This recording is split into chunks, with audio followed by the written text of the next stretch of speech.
Hi guys, welcome to our YouTube channel TechUp, and today in this video I'll show you guys on how you can change your TikTok account into the business oriented one.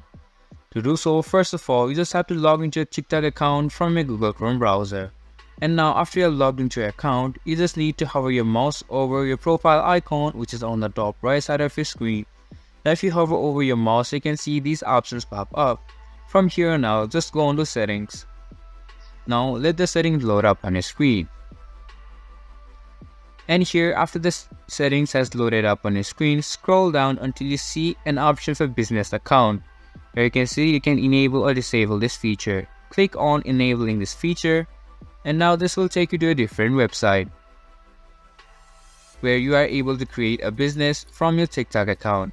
Scroll down and you can choose a category to your TikTok account that is you are going to do your business on. Choose any of the category that you feel is suited for your TikTok account. And after that, click on become a business. And this is how you can create a business account from your TikTok on your laptop. This was for this video, and I hope you guys find our video helpful. If you do, make sure to leave a like, subscribe to our YouTube channel and hit the bell notification. And don't forget to drop a comment for a review, and for more content like this, see you guys in our next video. Thank you for watching.